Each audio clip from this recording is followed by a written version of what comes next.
And from early on today, it was beautiful blue skies when we started the day, but a haze has hung over the valley in the last, I'd say hour. Here's a 2-1 offering. That one misses low as he shows bunt, pulls it back, and the count goes to 3-1 on Umscheid. And if you're new to Simplesio Field, some interesting dimensions. It's 302 down the left field line with what they call the mini monster. It's about a 16-foot tall wall that goes out, roughly 10 yards towards left field, where it goes to 335. As that pitch misses low for a ball. And there's a one-out walk issued to Mike Umscheid, and that'll bring Derek Pitts to the plate. Good patient at bat there for Umscheid. He fell behind early, but able to make Asher try to fire in some strikes. And like we saw early in the game, or early in the day, in the first two games, people aggressive out of the gate. Well, Umscheid a little bit more patient. He draws a walk. Pitts from Salt Lake City, Utah, a 6'1", 195-pound sophomore. This ball lined right back up the middle, and that's our first hit of the ball game. Umscheid will hold at second. Pitch was about belt high, and he drove it right back up the middle for the first hit of the ball game. And that's a young man you can't make a mistake to. Pitt's one of the leaders on this team and also in the entire western half of the United States in terms of being able to put the ball in play and do it with power. 542 slugging in an outstanding way to start his day, driving that one right back up the box. No score, top of the first inning. Western Nevada at the plate with a one-out walk and a one-out single, and here's Zach Hendricks at the plate. Hendricks hit .337 this year with 46 RBIs. Comes up in a golden situation to try and get the early lead for the Wildcats. Asher goes to the breaking ball that misses low for a ball. Well, we saw aggression in the previous game, Greg, in terms of teams trying to put the baseball in play, lots of squeeze plays, lots of bunts laid down. We'll see if Western Nevada tries to go to that early. Here's the 1-0 pitch. That one short of the home plate, and it's blocked by Eric Hinman. Nice job by him. Now, for Western Nevada, they haven't had to adapt to the bats like everyone else has. They've been playing with wooden bats for their entire existence because the Scenic West Athletic Conference uses wood bats, and I was talking to DJ Whittemore about them. He says, the BB Core bats have brought the game back to a normal level, but they're still more forgiving than wooden bats. Time called on the field. Asher adjusts his ball cap.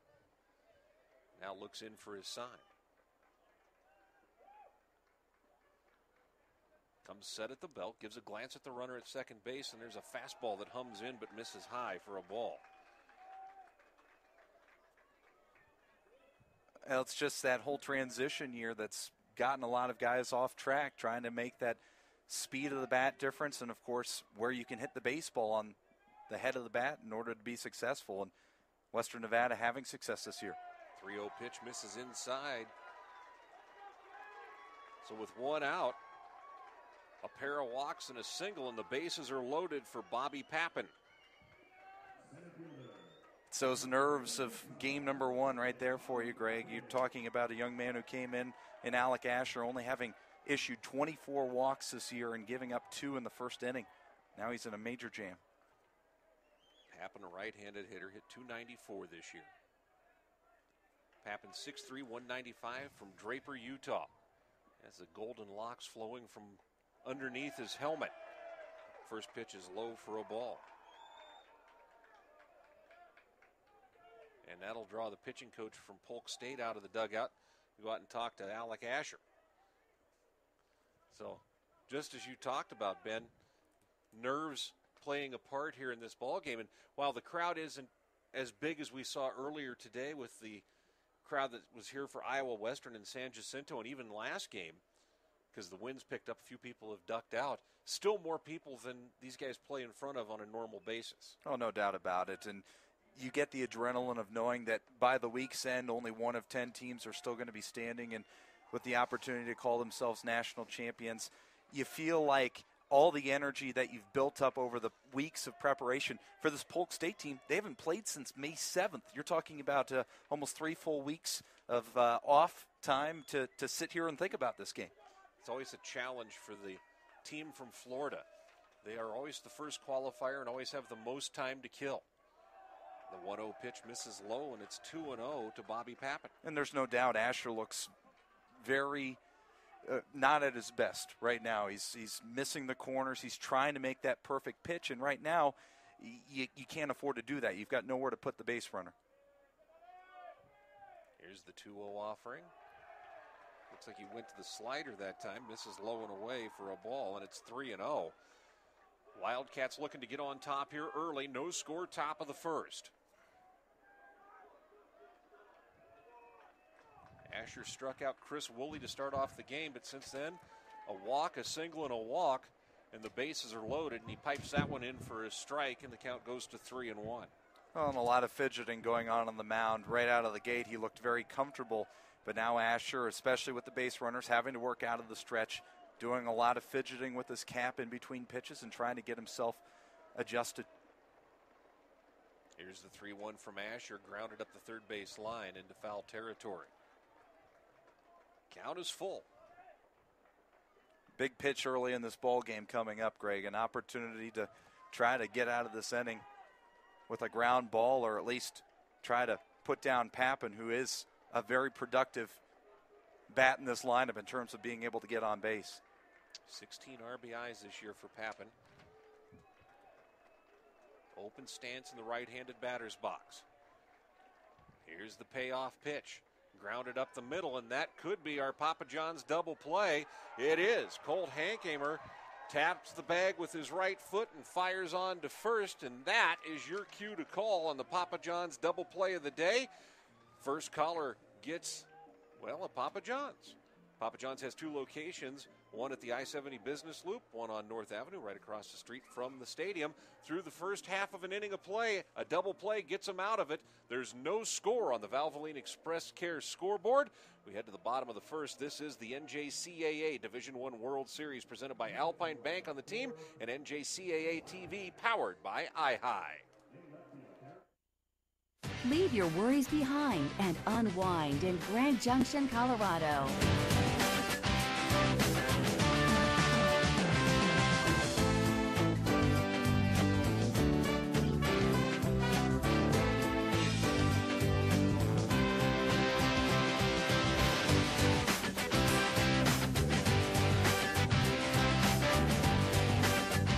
Your Grand Junction, Colorado adventure awaits you.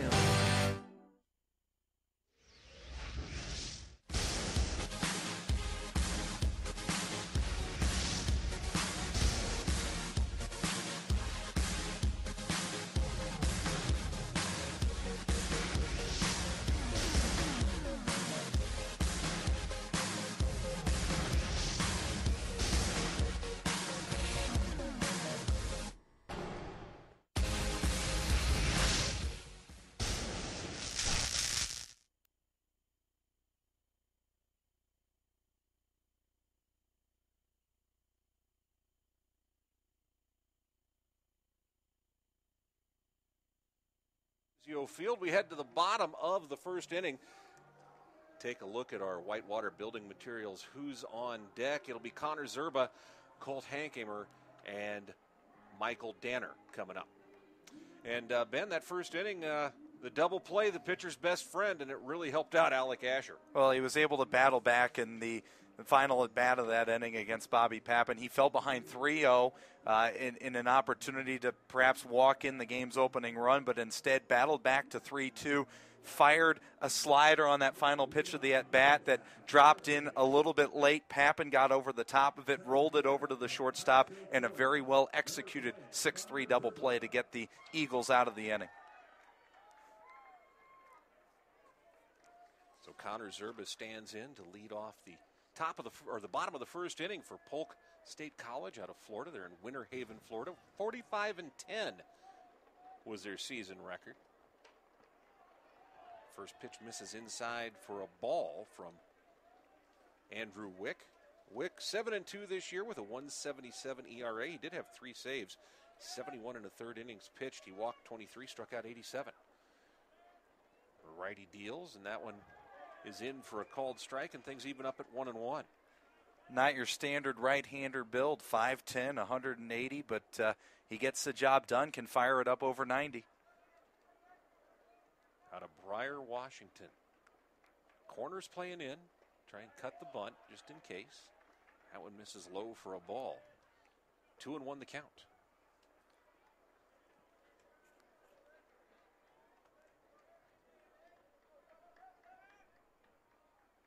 Zerba waggles that bat up around his right shoulder. This ball is lined over the third baseman's head, and that's going to roll all the way to the warning track. Zerba hustling around first, takes a big turn, but a great job by Derek Pitt to get over and get that one back in and hold that to a single. Yeah, good job by the corner infielder. And really with Zerba, you're going to have to play deep, especially out to left field, that wind carrying everything out in that direction. So it was Pitts who was standing only a few steps in front of the warning track, but Zerba did a good job dropping the bat head, getting a solid contact on a Wick fastball. So the left-handed hitting Colt Hankemer stands in. Colt hit .291 this year with 2 homers and 37 RBIs, had 10 doubles. Not the biggest guy on the team. Taylor Smart, the third baseman, playing in on the grass.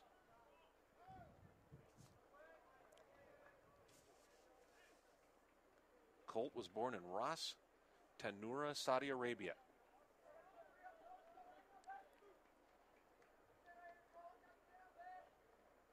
There's a pick to first. Zerba back with a head-first dive and gets the right hand in ahead of the tag. Went to play in Williamsport as part of the Little League World Series. Of course, Saudi Arabia appears every year as one of the representatives. Squares to bunt. That pitch gets away. Bounces off the home plate umpire, Pancho Flores, and that'll go as a pass ball. Zerba scampering down to second base. He's got great wheels. 39 stolen bases this year in 44 attempts. Well, and he was already halfway to second base, made his secondary break, and then saw that the baseball had gotten away. It wasn't like that pitch was anything particularly fooling, but with that wind blowing, it's going to change up that trajectory just a little bit as it makes its way plateward. So 1-0 the count. Zerba aboard with a leadoff single. Pass ball moves him to second base. Squaring to bunt. Hankemer gets the bunt down right in front of the plate. Popping out from behind is Neil Lawhorn. He makes a great grab and fires down to first for the first out of the inning. But Zerba moves up to third on the play. Well executed. That was the design all along, but fortunately the pass ball means that Polk State's going to get the benefit of an extra 90 feet. And now Michael Danner, one of the leaders nationwide in terms of power numbers, steps in against Andrew Wick. 10 homers, 66 RBIs. Make it 67 as he grounds that one to first. Think about throwing home, but then realizing it's early in the game, Alex Schmidt just runs over and taps the bag for the out. But Polk State, Florida gets the first run of the game. They lead it 1-0 on the Valvoline Express Care scoreboard. And that small ball, the way that they wanted to play it, single pass ball, sacrifice, and then an RBI fielder's choice, well executed out of the gate for head coach Al Corbeil's Eagles, and they've got that lead. And here's Eric Hinman at the plate. First pitch is in for a called strike.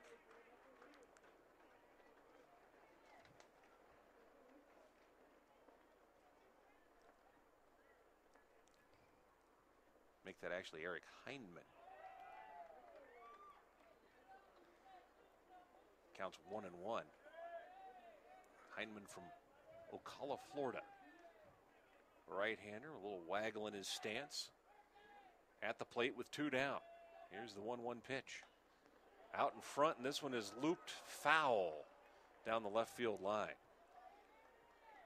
Well, it's already evident that Polk State is not having any difficulty picking up the fastball speed of Wick. They've been able to knock a couple squarely down that left field line. Got him out in front. Being as it's the first day of the Division I World Series, you see the bat boy tried to take his bat. He needs it back. Come back here. I need that. I'm not done with it. 1-2 the count. Hindman stands back in.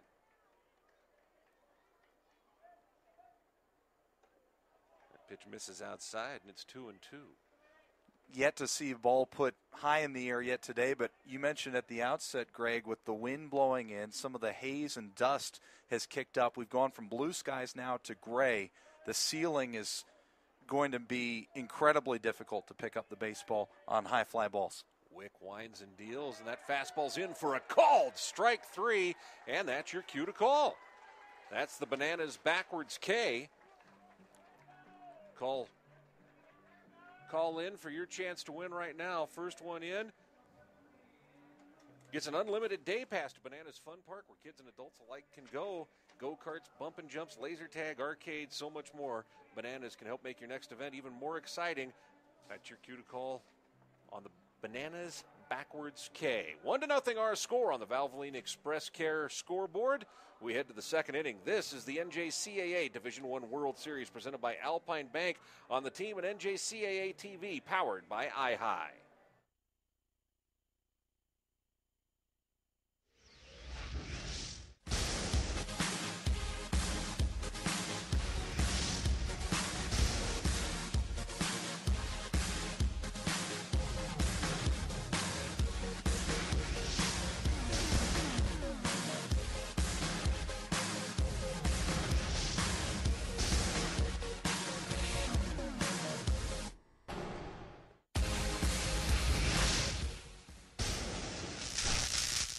With over 525 member colleges and 48 national championship events in 28 different sports, the National Junior College Athletic Association provides you the opportunity for success on the field, diamond, court, and in the classroom.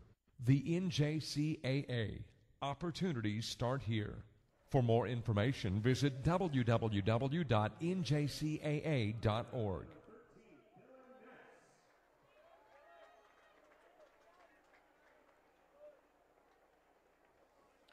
Welcome back to Sam Simplizio Field. We head to the top of the second inning.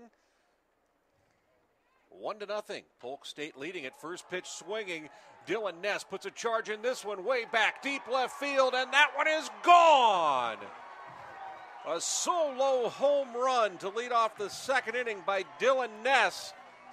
And Western Nevada answers right back with the big fly.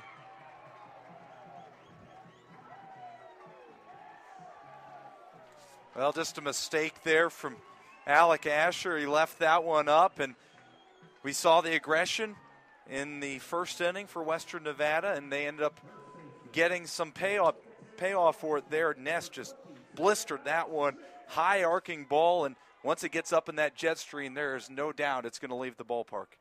5th home run of the year for him, and that's your cue to call for the B&H Blast.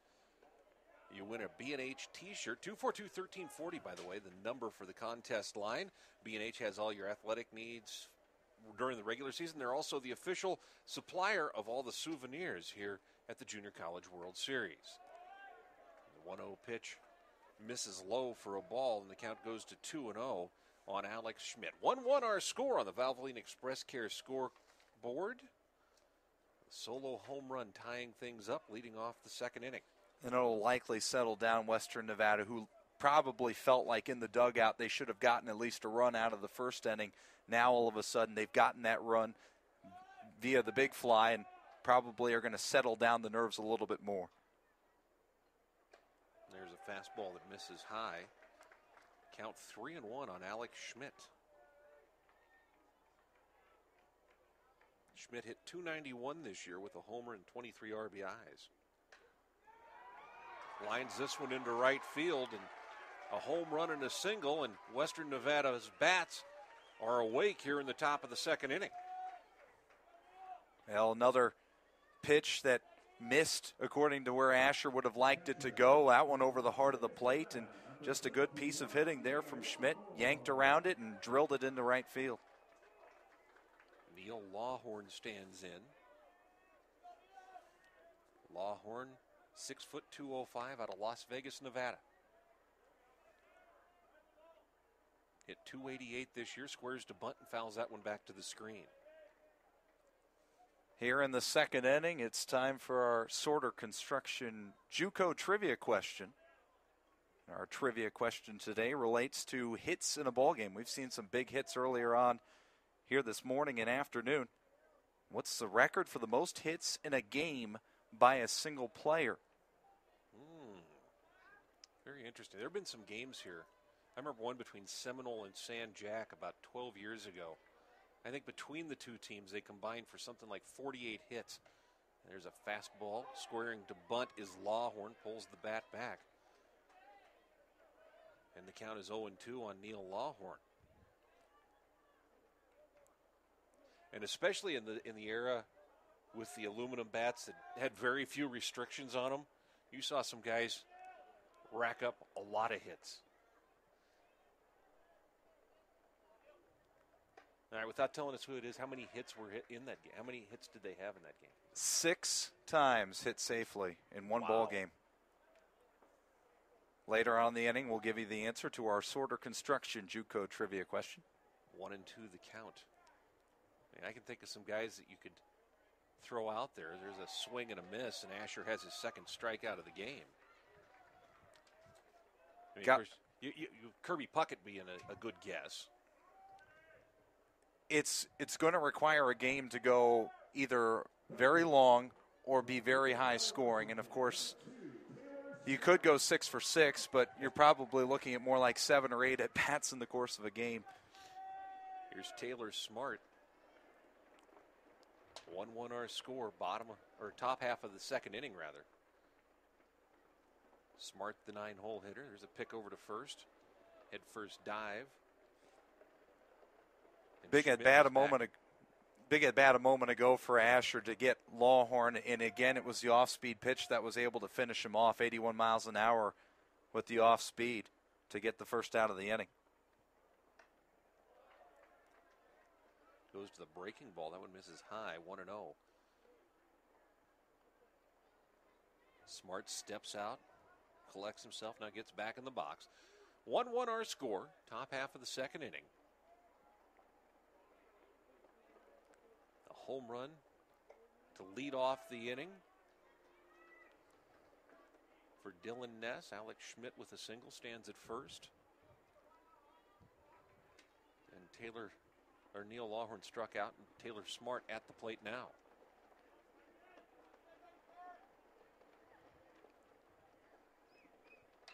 This ball is hit in the air to left field. Drifting over is Michael Danner, and the wind pushes that one right back into him in the left center field alley, and he's able to make the grab for the second out of the inning.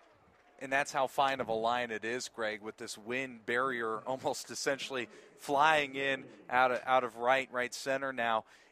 It's that big of a sliver between that ball carries out of the ballpark and it gets knocked down, and Danner really had a very good read on it, just strode to his left and was able to make the catch shoulder high. Oh, here's Chris Woolley, struck out swinging, or rather looking in the top half. No, he struck out swinging in the top half of the first. Takes the first pitch for a ball, and the count 1-0. 1-1 the score.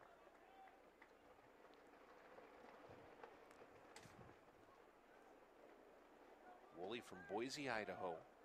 Right-handed hitter. Takes the fastball high, and the count is 2-0 from Alec Asher.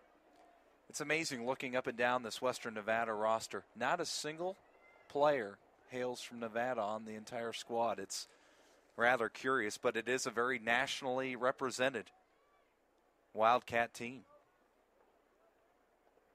Here's the 2-0 pitch.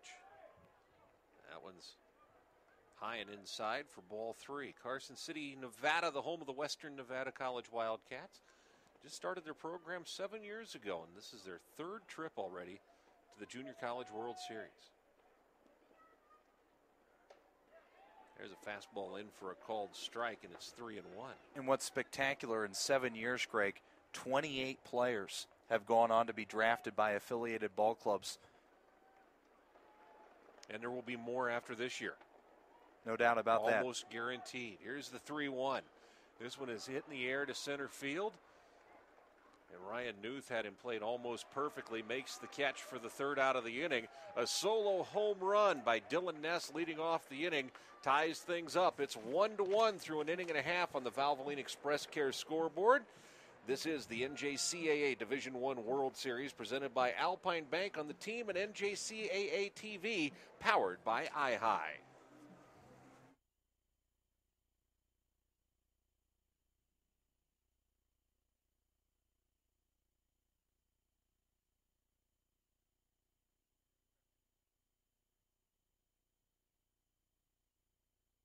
Leave your worries behind and unwind in Grand Junction, Colorado.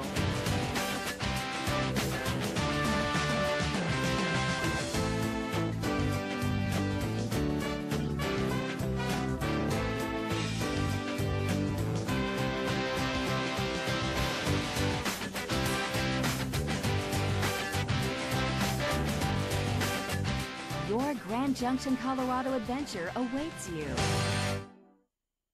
With over 525 member colleges and 48 national championship events in 28 different sports, the National Junior College Athletic Association provides you the opportunity for success on the field, diamond, court, and in the classroom. The NJCAA It's 1-1 between Polk State start College here. and Western For more Nevada. information, It's time to visit take a look at the Whitewater building materials. www.njcaa.org. Who's on deck? It is the heart of the order, 5, 6, and 7 coming up for Polk State. Matt Singletary, Kyle Chastain, and Drew Reeves. Big wide open stance for Singletary. I guess that's to cut down the stride. First pitch misses high and inside for a ball. And you see guys stretch out their stance, but my goodness. He's got his legs spread about as far as you can get away with and still take a batting stance. Here's the 1-0 pitch from Wick. Misses inside, and the count's 2-0. Perhaps looking for a wide base so he doesn't get blown over today by the winds, planning on topping out around 60 miles an hour. Very necessary. The 2-0 is in for a called strike and gets the count to 2-1. 1-1 our score, bottom of the second inning. Between Western Nevada and Polk State College. Here's the 2-1 pitch, and this one is lined into left. That one's going to sink and drop in front of the left fielder, and Pitts has to hold up and almost had that one get by him, but he was able to keep his body in front of it. That ball was sinking away from him, and luckily he was able to knock that one down and prevent it from getting to the wall. Yeah, it was a bit lucky that time. He charged a little bit late and then threw on the brakes at the very last moment, and like you said, Greg, that one was just one bad hop away from rolling to the wall and becoming all sorts of an adventure. A hard line drive for a single leading off the inning. And this ball is lifted in the air, and then circling to corral it was Bobby Papp, and the wind knocked that one down, and that was a very dangerous play in its own right. But Pappen sticks with it for the first out of the inning. A couple of adventures for the outfielders here early on, and that one sunk. It was sinking already out of the gate, and then it was the center fielder Pappen, as you said, Greg, who backed up, and then at the last moment realized, oh boy, that ball's getting down very quickly, and then ended up having to come in quickly and spear it. Holden Reeves stands in now with one down. Now Wick will step off the back of the mound. Hop back up there. Singletary at first base, 17 stolen bases, so he is a threat to go. 1-0 the count on Holden Reeves.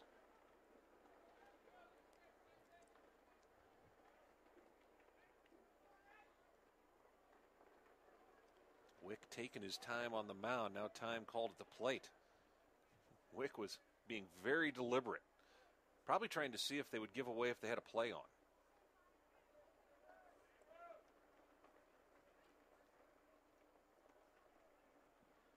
This ball is grounded to the left side. That's going to be a tough play.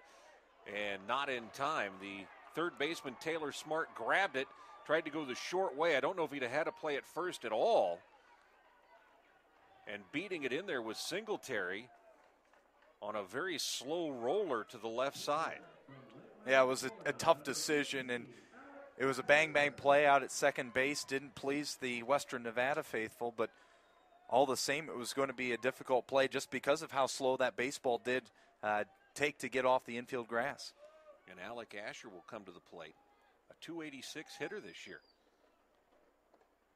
Big swing and a miss. So maybe he's hoping he'll be drafted by a National League team, show his batting skills as well. Although numbers misleading for Asher this year, he's only had a handful of at-bats. Either way, I'm sure anytime a pitcher gets a bat in his hands, he's happy. Well, and he strikes this one a good one. That one's over the head of the left fielder, and that's going to touch down and roll to the wall. 1 run will score. As Singletary comes home, they'll hold up Holden at third. So Holden Reeves stops at third on the double by Alec Asher. That RBI, his second of the year, and he gives himself the lead, 2-1. Well, an excellent job right there. Asher was able to read that baseball off the hand of Andrew Wick and pelted that one to left field, and it's another well-squared-up ball by Polk State against Andrew Wick. The movement isn't unnerving them in any way, and they're doing a good job putting the ball in play, and especially to the outfield, which means that they're seeing the baseball very well on these fastballs from Wick. So 2-1 the score with 1 down, runners at second and third. Here's Ryan Newth at the plate. Takes a hack at the first pitch and comes up empty. He's a 285 hitter with 18 RBIs. Would love to bring home 19 and possibly 20 right now.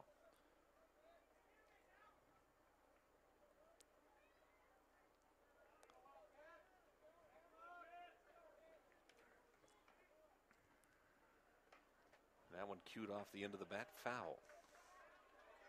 Well, it's a game of momentum, as you well know, Greg. You've seen games turn on one at-bat. You've seen them turn on one pitch. And here in this ball game, right after Western Nevada took some heart back in this ball game to tie it up at 1 in the top half of the inning, now Polk State an opportunity to really build a nice lead here early in this ball game. Wick's 0-2 pitch on the way. This one cued off the end of the bat. Wick dives. Now he's going to throw home. Not in time. A great slide by Holden Reeves. He went wide of the catchers, sticking out his left hand and just touching the back edge of the plate. And Andrew Wick, trying to cut the runner down at the plate, made a great throw, but it was just a little bit too late because by the time he was able to stand up, the run was pretty much there. Yeah, spectacular play on the multiple accounts. Great slide. It was a hockey goalkeeper type of move on the mound there for Andrew Wick, who made a diving spear. Really probably should have made the wiser decision early in this contest to go to first, but he looked up, saw that he had a whisker of a chance to get the runner at home, and he decided to take that chance and ended up coming up empty. And that'll bring DJ Whittemore out of his dugout to go out and talk to Andrew Wick and try and settle him down. And you have to be very careful in these situations that the game does not get out of control. You saw it last game between Neosho and Spartanburg. Just a couple of things started to turn against Spartanburg, and next thing you know, it was a run rule game. Every time you try to press, Greg, you end up coming up trying to make that one little play. You're running off of adrenaline and thinking, I can do that, and instead you end up costing your team perhaps a big out and maybe a big inning. So we'll see if this ends up coming back to bite Western Nevada in a big way. A run would have scored either way. Now the question is what happens as a result, because essentially Polk State gets an additional out to work with. 3-1 the score on the Valvoline Express Care scoreboard. We're in the bottom of the second inning, and Connor Zerb at the plate. The runner from first breaks. They look the runner back at third. The throw not in time, and that'll be a stolen base for Ryan Newth. His 26th swipe of the year. Well, there was always the threat of the double steal, and that had the Western Nevada middle infield a little bit concerned. They were moving around already before that play even broke, and then it was the second baseman, Hendricks, who came over, cut off the throw, and made sure that no one was trying to come home on the play. There's a check swing. Hits off the ground. They can't get the runner at the plate, so they'll go over to first for the out. They do hold Newth at second base, rather. But Zach Hendricks couldn't pick that one before it took just a little bunny hop into his mitt. Another run comes home to score as Asher crosses the plate, and it's 4-1, Polk State in the lead. Well, and it was Hendricks who thought maybe I could turn this into a double play. It was just a few inches in front of his glove. He did make the wise decision, however, and go to one for the easy out, but could have easily turned into a double play. They could have had somebody doubled off if Hendricks had been able to snag that one on the fly. Here's Colt Hankemer from Saudi Arabia. He has spent quite a bit of time in the States. I believe he moved when he was about 8 or 9. Pitch misses low for a ball. As is usually the case, usually it's military or oil and the families from the United States that go over there and, of course, supply a lot of the baseball players that you do see on the Saudi Arabian team in the Little League World Series. There's a chopper to the right side. That'll be scooped by Schmidt. Underhands it to the pitcher, Andrew Wick, and that ends the inning, but not before Polk State gets 3 more runs. They lead it 4-1 on the Valvoline Express Care scoreboard. This is the NJCAA Division I World Series presented by Alpine Bank on the team and NJCAA TV, powered by iHigh.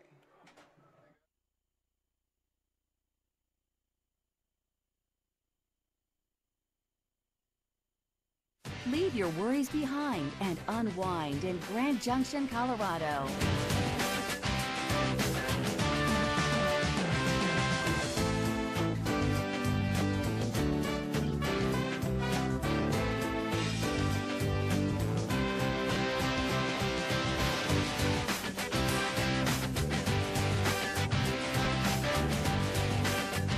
Your Grand Junction, Colorado adventure awaits you.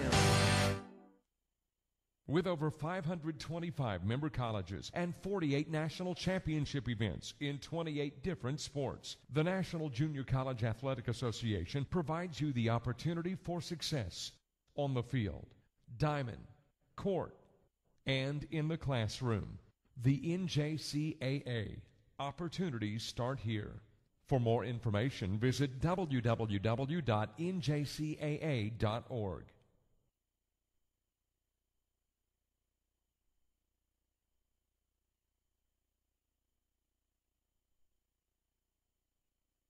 Who's on deck? It's Mike Umscheid, Derek Pitts, and Zach Hendricks coming to the plate. We've got a guest with us, Rick Hitt, the NJCAA Coaches Association Vice President, also the head baseball coach at South Florida Community College. Welcome back to Grand Junction. Thank you. Great to be here. And it has been a while since you were last here. Yeah, 1985. Been 27 years. So. First pitch swinging. This one popped up in foul territory, and running back and grabbing it is Matt Singletary for the first out. And well, the facility's changed a little since you were last here. Quite a bit, yes, sir. It has. Just a fabulous facility. They've done a great job out here. Coming to the plate now is Mike Umscheid. Drew a walk in his first at bat. Big upright stance, takes the first pitch, misses for a ball. So it's got to be tough, though, because you're still an active coach and you're here watching. Yeah, this team, Polk State College, actually is in our league. They won our league this year and then, of course, was our state rep. So, but very enjoyable to be here, having a great time. His ball lifted in the air back behind second base. Connor Zerba drifts back behind second, makes the catch for the second out. And well, they're flying along here in the top half of the third inning, aren't they, Rick? Absolutely. No pun intended with the wins today. So now Zach Hendricks will come to the plate. 4-1 our score.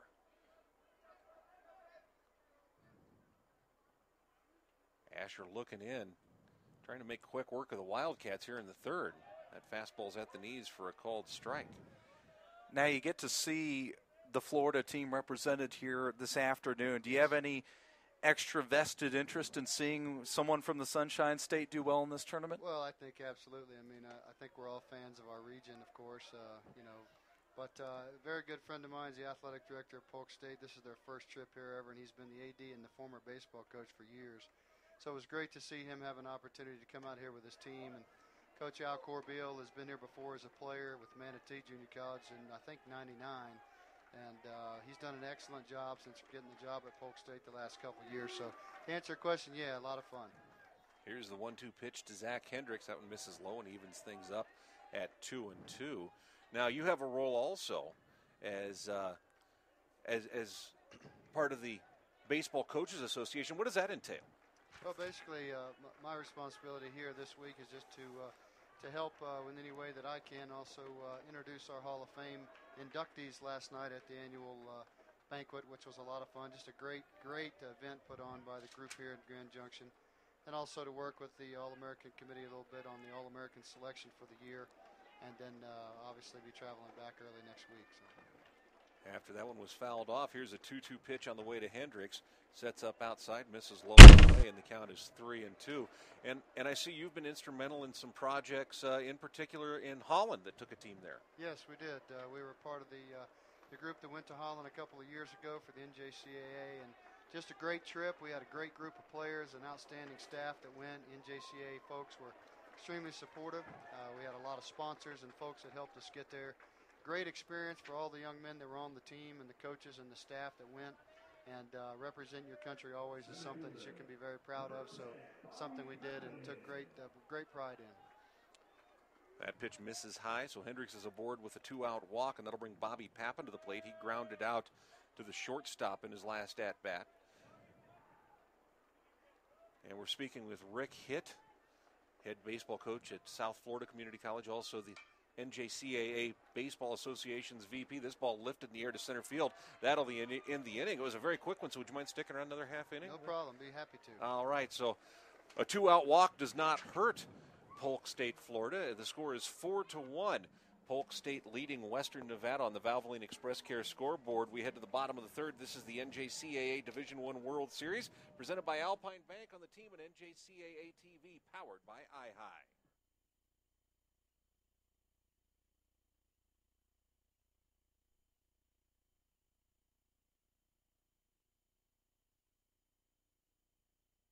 Leave your worries behind and unwind in Grand Junction, Colorado.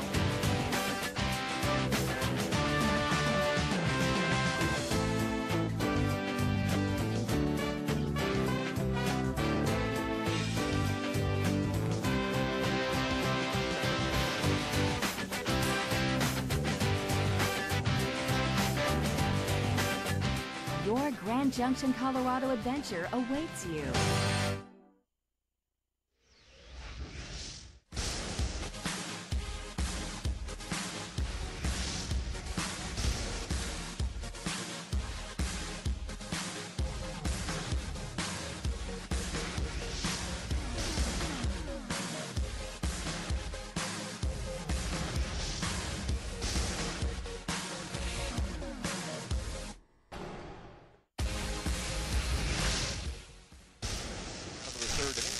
Ben Bradley.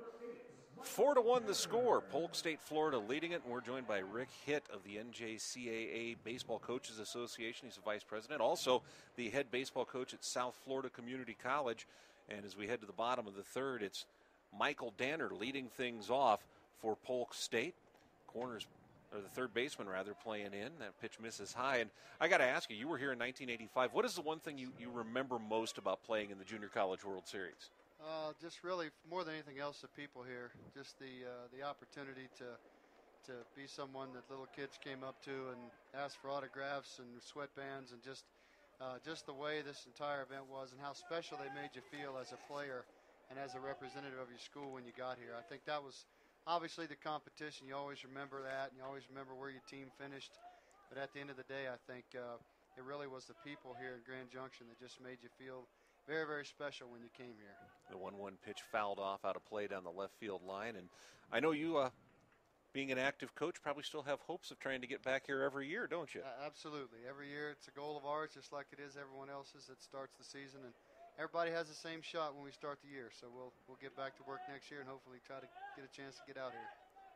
So 1-2 the count on Michael Danner, and time called at the plate. And we talked a little bit about that trip to Holland. When you guys take these trips and you go out, there's a lot of goodwill involved in that, isn't there? Absolutely. They're mostly friendship series. We played in a honk ball tournament, which is a second every other year event out in Holland, and the USA has a representative in that tournament every year, be it the community college system or the NCAA. And very, very fortunate to have a chance to do that. There's a lot of friendship and goodwill that goes with that. And again, just a tremendous experience for all the student athletes to get a chance to play there and the coaches and the staff to get a chance to travel with us. There was a pitch up in the zone that Danner slapped into left field, literally slapped that into left field past the third baseman, Taylor Smart. That was a very tough chance for the third baseman. It got on him in a hurry. So even with these new bats, Coach, they still get on you in a hurry at third, don't they? Absolutely. Yeah, there's a lot of guys that can hit, and I don't care what bat you put in your hand. When you can hit, you can hit, and one of those things that as you get through lineups, you see people make adjustments, and like I said, guys that can hit can hit. 4-1 our score. We're in the bottom half of the third inning. Eric Hindman at the plate. Michael Danner aboard with a leadoff single. Rick Hitt joining us here in the booth. That one is fouled off to the right, and it's going to be just to the right of our Mountain West Insurance broadcast booth.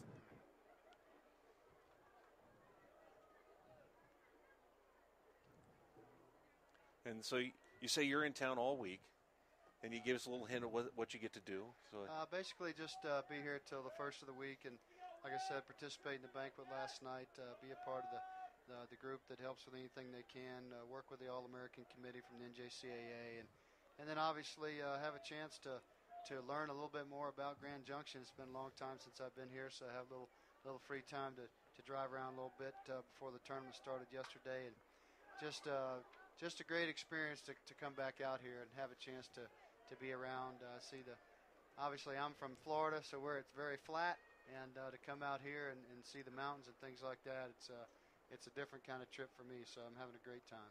The 1-1 pitch fouled outside the bag at first. Of course, the way this haze has rolled in here, might as well be back. There's nothing to see today. Yeah, it makes it a little difficult.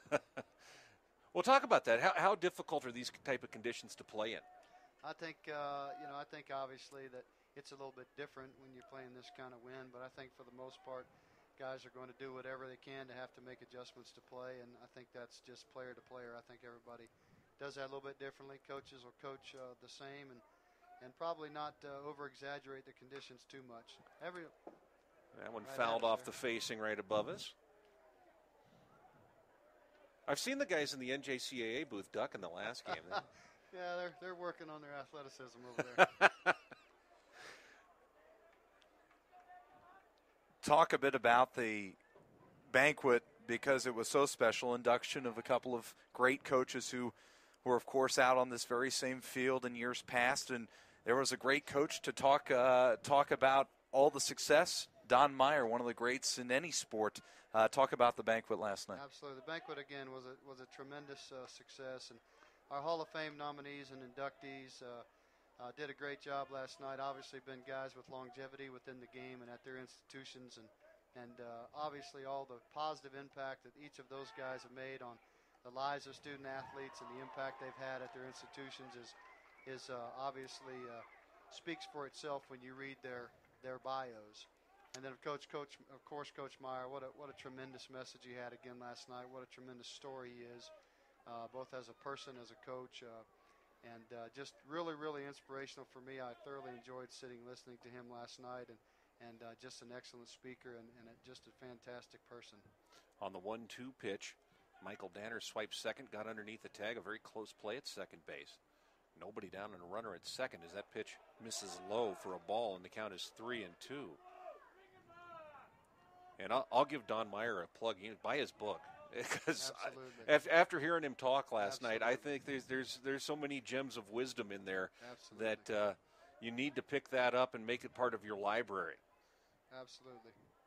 Here's a 3-2 offering on the way, and reaching out and poking that one to first is Eric Hindman, and then Alex Schmidt had a hard time handling it, and the error will allow everybody to be safe, and Danner moves up to third. Well, twice there, the first baseman, Schmidt, ended up taking his eye off the baseball. First time, allowed the ball to get away. He had plenty of time to make the play, whether he was going to take it to the bag himself or whether he was going to flip over to his pitcher. But it was the second time when he took his eye off the baseball that it scooted away, and he ended up allowing both base runners to reach. That's the first error of the game. 4-1 our score. Polk stayed in the lead, looking to add to it as that pitch is in the dirt for a ball. again, it's one of those situations, second time today for Western Nevada's defense, that it's trying to run before you can walk, trying to get an out that maybe shouldn't have been attempted, and instead of taking the easy out, you end up allowing all the base runners to be safe. Bluff the first to third, and now we'll reset things. 4-1 our score on the Barnes Electric hit parade. 7 hits, 4 for Polk State, Florida, 3 for Western Nevada. There's a foul ball. Count evens up at 1-1 on Singletary, who's 1 for 1 in the ball game. We've got Rick Hitt with us. Played here in 1985 with Santa Fe Community College. Now the head baseball coach at South Florida Community College. And you know how hard it is to get here. Absolutely. Yes, sir. Back in those days, we had both a state tournament and a region event to get through to get here. And when you get to this point, you're obviously a very special group. And we had a special group that year. We just actually were all inducted into the Hall of Fame at Santa Fe about 2 months ago in March, our entire team and coaching staff, and that was very special for us. And the year coming out here in '85, finishing third, and being a part of this atmosphere in this event was just it's a lifelong memory for sure. Fastball buzzed the tower. Count goes to 2-1, and there's activity in the Grand Junction Chiropractic bullpen. We'll tell you who that is in just a moment. Here's a 2-1 pitch on the way. Misses for a ball, and it's 3-1. And it's got to be hard from a coach's standpoint. You sit and you watch, and young men start to struggle, and you can't win the tournament here on day one, but you can definitely put yourself in a position to lose it on day one. It is very difficult to come from the loser's bracket, obviously, in this event. But like you said, it's one of those things that you've seen it done before. It certainly challenges your club, and you'd rather get out of this first day with a W than a loss. And there's a pitch that Andrew Wick needed. Got him out in front and pops out to shortstop for the first out of the inning. And now the double play could get you out of trouble. Well, it got Western out of the first inning without what could have been some big-time trouble. But it's Anthony Consiglio who's warming up down in the Grand Junction Chiropractic bullpen, Greg. And obviously, you hate to have to warm up a guy this early in the ball game, but you can't afford to let this game get out of hand. Down 3 runs, runners on the corners, 1 away. We'll see if Wick can battle himself out of a jam again. Fastball at the knees for a called strike to Kyle Chastain. Chastain flew out in his first at-bat. Comes up with runners on the corners. His team leading at 4-1.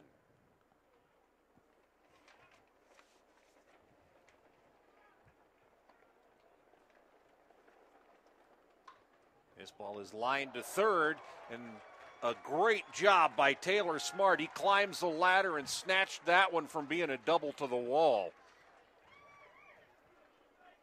It was hit right at him, but good read off the bat, able to climb the ladder and make the play and do a fine job, like you said, Greg, of damage control. That could have been disastrous right there. The ball was struck about as hard as you can hit it, but right at the third baseman, Taylor Smart. Holden Reeves stands in. He's singled, an infield single in his first trip to the plate. This time he's out in front, lifts this one high in the air to left field. That one's back at the track, and that one's going to bang off of the Whitewater Building Materials sign. That'll be extra bases. 1 run comes home. Here's Heinman coming around third. He'll score, and it's a 6-1 lead for Polk State, Florida. Well, wind didn't have any effect on that one. That was a line drive to the wall, and it doesn't matter what the weather is on a day like this, huh? That's right. He got that one pretty good. I was going to ask you, you were part of the Hall of Fame inductions last night, and 3 great coaches were put in. And it just goes to show how much work and dedication you guys put in at the junior college level to coach these guys up. And when you talk to them, not one of them talked about the baseball aspect of it really last night. It's about the growth aspect. That's exactly right. Well, that's a part of our lives, and our responsibility as coaches, obviously, we all take very seriously to be a part of the student-athlete's life and help put them in the right spot and progress them forward. And you're exactly right. Each one of those 3 very humble last night in their approach to being a part of the lives of their student-athletes, and it was really a nice message to hear from all 3 of them. So Reeves with the RBI double stands at second base, and Alec Asher at the plate. He already has a double to his credit today, trying to add on and help his cause. That pitch misses inside for a ball. Because at the end of the day, we have a great tournament here. And a few of these guys will go on. They'll make a living playing baseball for a while. But it's really about what you develop off the field, isn't it? Absolutely. The characteristics, the game obviously teaches you so much about life with all the trials and tribulations that you go through. And being a game of failure like it is, as Coach Meyer said last night, life is a little bit of a game of failure at times. And you learn how to deal with things when you're put in challenging situations more often.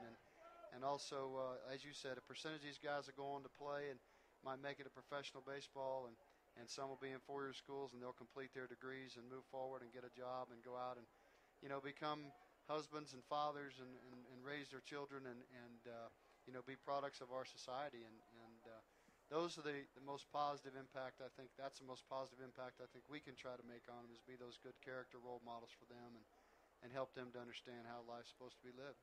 And as I read about it, the tournaments, and I believe it was Polk State, how many of the guys that were on the team, I think it was 1983 that was so close to being here, how many of them stayed in that community and are now business leaders there? Yeah, there are several, Esma. That's a close-knit community there in Winter Haven, Florida. Some of those people have been a part of the Polk State program over years, or as either sponsors or donors or volunteers in some capacity. And Coach Tice, like I said, the longtime coach who was there back then as the athletic director who sits here today, he and I got to speak for a little while before the game. And they're just very excited to be here. And he told me before the game, he said, this is the best group of kids I've ever been around. Because I had a lot of really good groups when I was a coach, but they play together, they work together, they believe in the same things. Yes, they're well coached, but their approach to how they do things every day is really what's been setting them apart, he says. Well, Rick, thank you so much for stopping by, and enjoy the rest of your time in Grand Junction. And maybe we'll get to see you next year in a different capacity. Well, I sure hope so. I really do. I'll be here one way or the other, but I hope it's out there with a hat on. All right, I appreciate Rick your time, guys. Thank you very much. We've got a pitching change. We'll tell you about it in a moment. We've got a call to the bullpen. It's currently 6-1 on the Valvoline Express Care scoreboard. Polk State is in the lead. This is the NJCAA Division I World Series presented by Alpine Bank on the team and NJCAA TV powered by iHigh.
With over 525 member colleges and 48 national championship events in 28 different sports, the National Junior College Athletic Association provides you the opportunity for success on the field. The new pitcher, diamond, Anthony Consiglio. court. He takes over with a 1-1 count. Consiglio this year was 2-3 with a 4.12 ERA. He's making his 14th appearance. He allowed 39 hits, walked 17, struck out 48. He comes in with a runner at second base and a 1-1 count on Alec Asher, who takes a big hack at the first pitch from Consiglio, and the count goes to 1-2. Two down here in the bottom of the third, 2 runs home, and Polk State, Florida in the lead. And we had a first call to the Grand Junction Chiropractic bullpen early in this one. That one's outside for a ball. Well, and the only time you're going to see someone replaced in the middle of a count is, generally speaking, an injury. You wonder if Wick was having some arm issues or just not feeling the baseball right today, but left in the middle of a 1-1 count, decided that couldn't continue. There's the 2-2 in the dirt, and the count is full on Alec Asher. I think one thing is painfully apparent to Western Nevada. He was not on his A game today, leaving a lot of pitches up, and Polk State made him pay, even though they only have 5 hits. They've crushed a lot of baseballs all over this ballpark. Here's the payoff pitch to Asher at the knees for a called strike 3. Well, when you need a big pitch, Consiglio came through that time, and that ends the inning, but not before Polk State, Florida put a pair of runs on the board. They lead it 6-1 on the Valvoline Express Care scoreboard. This is the NJCAA Division I World Series, presented by Alpine Bank on the team and NJCAA TV, powered by iHigh.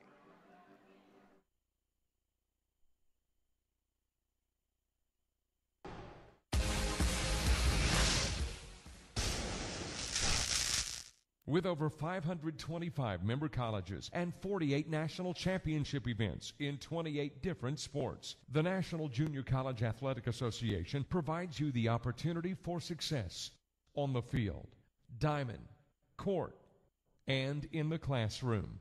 The NJCAA. Opportunities start here. For more information, visit www.njcaa.org.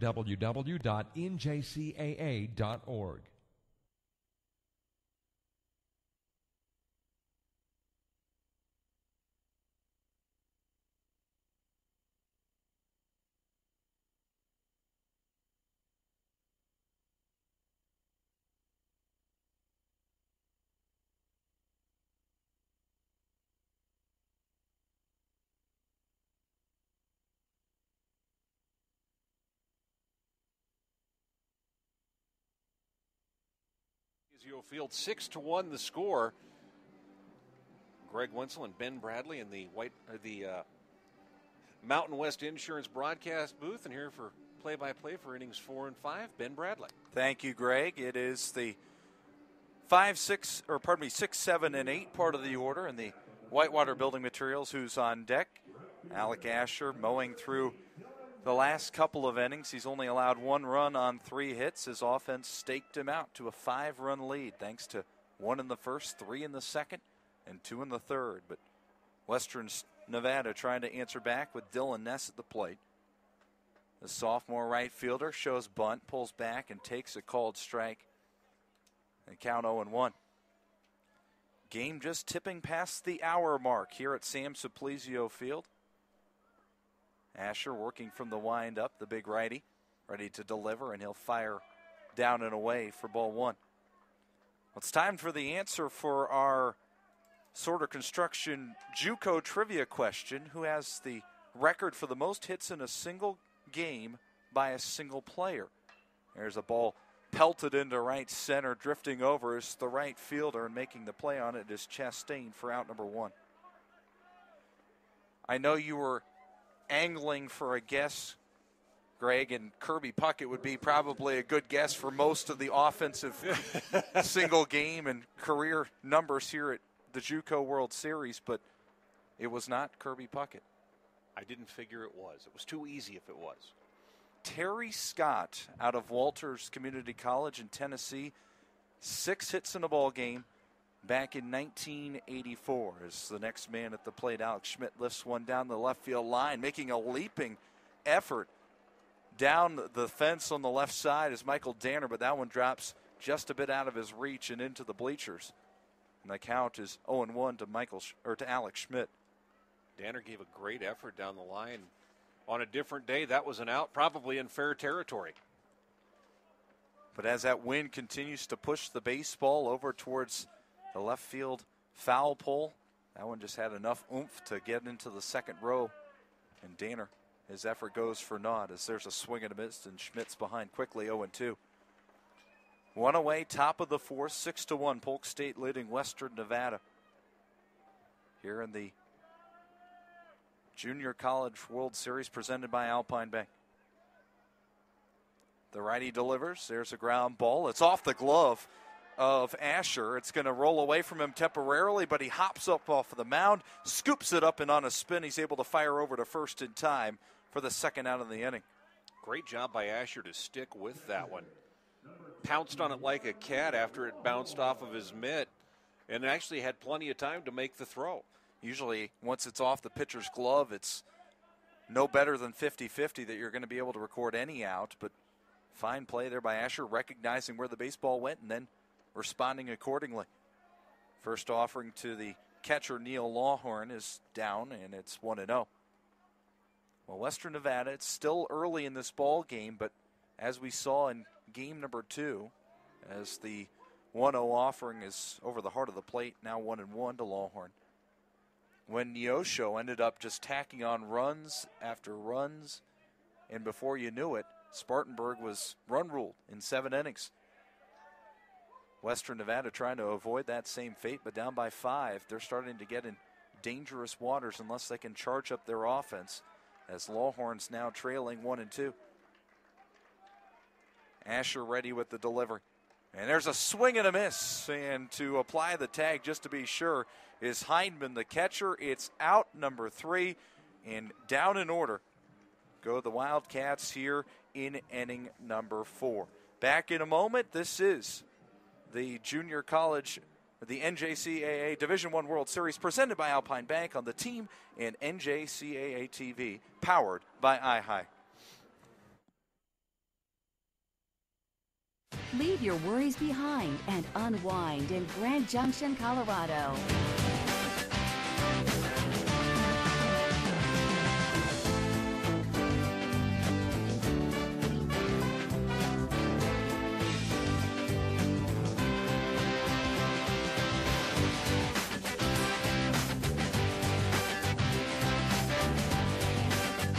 Your Grand Junction, Colorado adventure awaits you.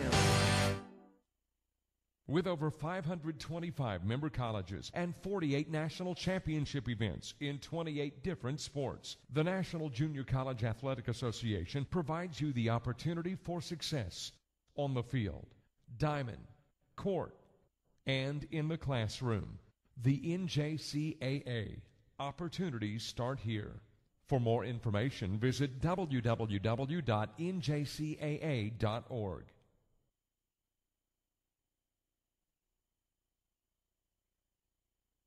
Site Ben Bradley along with Greg Wenzel here on the team 1340 and 1490. Also on NJCAA TV and iHigh. So live streaming video to accompany the airwaves here in and around the Grand Valley. And on your internet across the country, around the world. Happy you're tuning in today to follow along this game number 3 of 4 in the Junior College World Series. Leading things off for Polk State here in the 4th inning is Ryan Newth, the bottom of the order. He pops one up into shallow left field. Moving back is the shortstop Woolley, and he'll make the play in shallow left field for out number 1. On the Valvoline Express Care scoreboard, 6-1 your score line. Polk State out in front. They have not trailed after scoring a single run back in the first, then put in 3 in the second, 2 in the third, and have gotten a solid effort from Alec Asher to help make it stand up. Only a solo home run for Western Nevada is their tally. There's a couple of quick strikes fired in from relief pitcher Andrew Consiglio, or Anthony, I should say, to Connor Zerba. Third at bat already for Zerba. And he'll take a slider down in the count. Now 1-2. Have the final line on Andrew Wick. 2 2/3 innings pitched. He gave up 5 hits, 6 runs, 4 earned, walked none, and struck out 1. There's a swing and a miss. Zerba goes down. And a second strikeout of his short outing for Consiglio. And there are 2 away here in the inning. Nice use of the breaking ball there with 2 strikes. Had Zerba way out in front. And that thing just broke right across the zone. Had him fooled all the way. That'll bring Colt Hankamer to the plate, the shortstop. 0 for 1 officially, had a sacrifice in the first and grounded out in the second. The scoreboard reads 6-5-0 for Polk State. 1-3-1 for Western Nevada. 2-0 now to Hankamer on the Barnes Electric hit parade.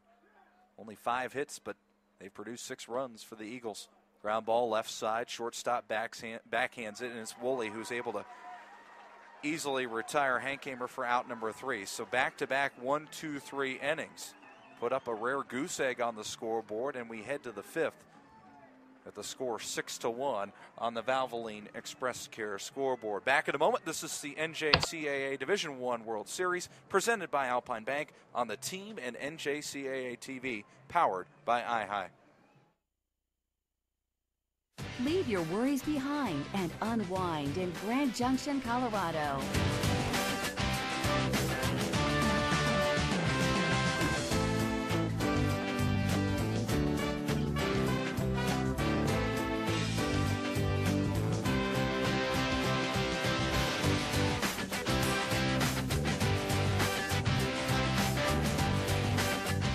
Your Grand Junction, Colorado adventure awaits you. With over 525 member colleges and 48 national championship events in 28 different sports, the National Junior College Athletic Association provides you the opportunity for success on the field, diamond, court, and in the classroom. The NJCAA. Opportunities start here. For more information, visit www.njcaa.org.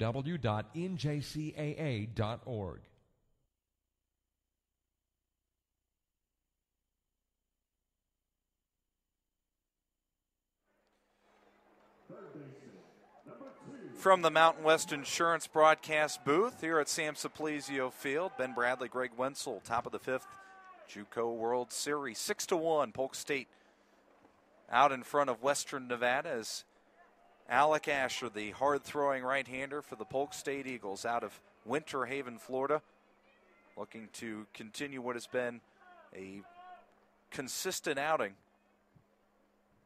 as he faces off against Taylor Smart to lead off the inning for Western Nevada. Smart 0 for 1 on the day, flew out to left back in the second, and now faces a 1-1 count from the right-hander Asher. Working from the wind, Asher ready to deliver and brings it plateward. Misses outside for ball 2. You know, for DJ Whittemore in Western Nevada, they've still got a lot of baseball left, but down 6-1, they have to look back at the top half of the first when they had the bases loaded and came up empty as a key point in this game. There's a ball lifted into center field. That's going to push Newth back. He's still tracking it back towards the warning track, and out near the deepest part of the ballpark, he will make the play for out number 1. That ball was crushed. And on a different day with that wind blowing a different direction or not blowing at all, that one's likely departing the ballpark. But instead, it's just a long out, and that brings Chris Woolley to the plate. Woolley 0 for 2 as well. Struck out and flew out. And he'll take a fastball on the outside half of the plate for strike 1. 1 away, top of the fifth inning. Polk State out in front by 5. There's a bunt laid down. It's in foul territory right off the bat. And Woolley will have to return to the batter's box, now down 0-2. Rather efficient day for Asher, as you said, Greg. It didn't start out that way, but it's so big in these kind of games to get that early confidence boost and getting out of that jam in the first inning with the bases loaded and only 1 out. Boy, that was a huge moment in this contest. We didn't realize it until now when Asher settled in and now is just putting up out after out. Yeah, and he's only thrown 64 pitches to this point, so he should have a lot of energy left for the time being. That one fired in the dirt, and it's 1-2 to Woolley. San Diego is the next destination for Chris Woolley. That's where he signed on to play Division I NCAA baseball coming up next year. The 1-2 offering. That one's fouled away and out of play. And then the count will hold at 1-2. Last year, a few years ago, it was a 3-2 record and a 2-2 record a couple of years prior. In such a short history for Western Nevada, they've already made their mark here in Grand Junction. Yeah, their last trip, they just had a bad draw. They got Howard on the opening day and Howard later in the week. Howard, of course, went on to be the national champions that year. So the count runs even at 2 balls and 2 strikes to Woolley. 5-4 all time. Trying to avoid falling back to 500, but they've got work to do. That one's fouled away again. Woolley making this an efficient at-bat. Trying to, at least if nothing else, work some of those pitches from Asher. On the season, Woolley just a hair above 300. But is efficient at getting on base. Well over 400 on base percentage. as Asher's 2-2 delivery is way up, and it's now running the count full. And Mike Umscheid in the Whitewater Building Materials Who's on Deck. Well, you've got this portion of the lineup, and you know they're only going to get so many more chances. You're going to need to start something soon, as that one's lifted to left field. Backing up is Danner. He's going to now stop in his tracks and wait for the ball to drop into his glove for out number 2. 4 of the last outs recorded by Asher have been on flyouts. And that's kept this group busy, given the fact that this is, well, as difficult of conditions as you're going to ask an outfielder play in, given the very gray ceiling and the high winds blowing in. There's a swing and a miss by Mike Umscheid, and he's behind 0-1. But they've done well, really. Not many problems with the outfielders in any of the games so far today. It's been the infield that's had some primary issues, as Umscheid dances out of the way of a pitch inside, and he'll take ball 1. Yeah, he showed bunt that time, and the fastball ran in on him, and he had to spin out of the way. Asher working again with a 1-1 offering. That one's lifted to the left side of the infield. The third baseman Singletary backing up, and he'll drop the baseball. Just on the infield dirt in the cutout, Singletary backed up at the last moment and then reached out his left hand to try to glove it, and it hit off the heel of his glove, rolled away and into second base as Mike Umscheid, and Western Nevada has a 2-out base runner. It'll be charged an error against Singletary. He had a long time to wait for that baseball to come back towards the surface. And all that extra time to think had him staggering around, and before you know it, the ball's on the ground. Hard to believe, as hazy as it is, but it looked like he was having a hard time dealing with the sun, more so than the wind. Derek Pitts comes to the plate, grounds it to the left side. First baseman Reeves gloves it cleanly, and he'll head over to the bag himself for out number 3. So the error doesn't prove to cost Polk State anything. As they continue to lead by 5, we're halfway through here at Sam Simplesio Field. 6-1, Polk State out in front. This is the NJCAA Division I World Series, presented by Alpine Bank on the Team and NJCAA TV, powered by iHigh. With over 525 member colleges and 48 national championship events in 28 different sports, the National Junior College Athletic Association provides you the opportunity for success on the field, diamond, court, and in the classroom. The NJCAA. Opportunities start here. For more information, visit www.njcaa.org.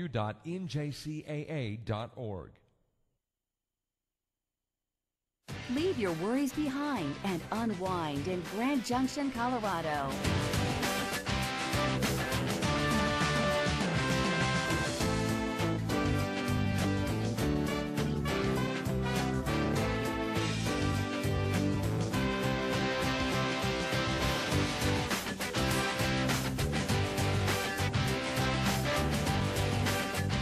Your Grand Junction, Colorado adventure awaits you.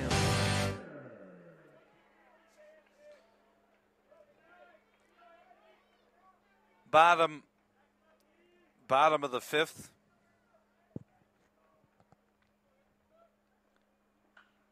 Bottom of the 5th we go at Sam Simplesio Field. Michael Danner leading things off for Polk State. A 1-for-2 day with a run scored and an RBI for Danner. In a 6-1 ball game, the Florida region representative leading by 5 over the West region. As Danner grounds out on an 0-1 offering and is retired for the first out in the inning.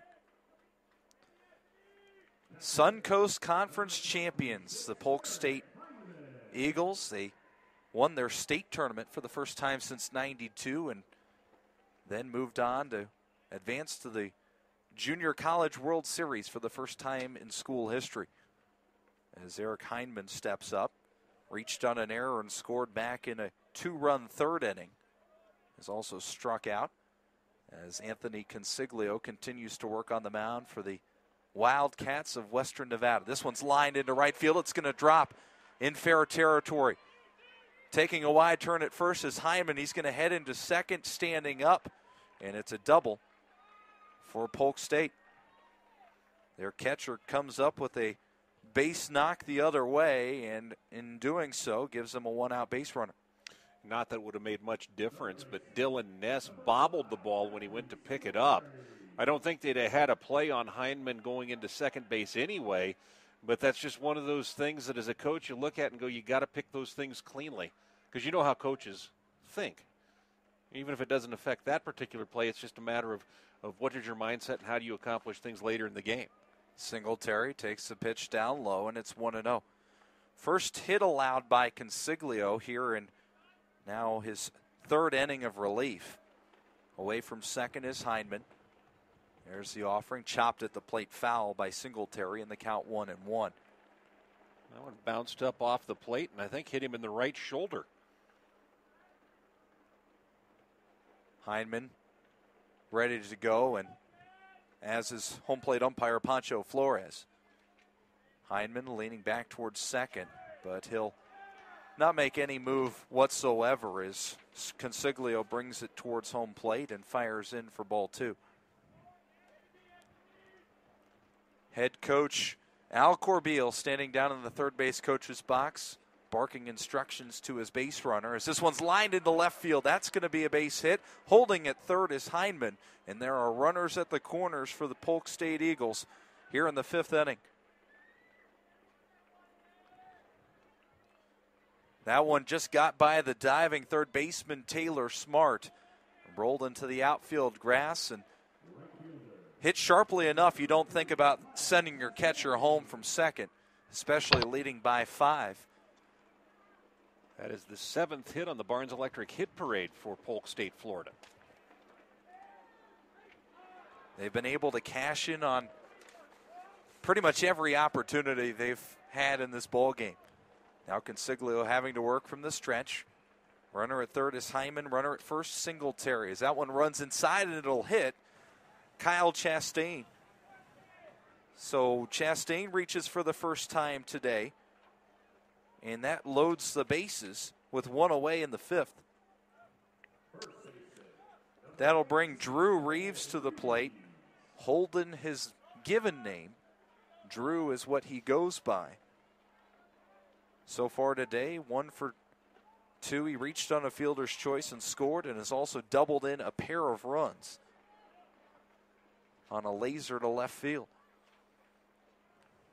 Bases loaded, and the corner infielders pinching in as Consiglio steps off the rubber and collects himself. And he has been a dangerous hitter today, 2 for 2 with a single and a double. There's a pitch low, and the count 1-1 to Reeves. Well, everywhere in this order, and pretty much everywhere in every order that you're going to face in this World Series, Greg, you're going to find bats who are capable of coming through with clutch hits. Your team wouldn't be here if you didn't have depth from 1 to 9 in the order. As Reeves swings and misses at a pitch way low, and the count 1-2. And as you go through the stories of the teams, you hear every one of them had difficult situations they had to battle out of at some point in the year to maintain and get here. And these two teams are no exception. Polk State was put in the loser's bracket on a, pretty much consensus bad call. As Reeves swings and misses another pitch low, but he goes chasing it, and now is out number 2 here in the 5th. That'll bring the pitcher Alex Asher to the plate. Asher has helped his own cause already with a double and a RBI. That call I was talking about for Polk State, they were playing in their regional tournament. Bottom of the 9th inning, thought they'd scored the winning run on a double.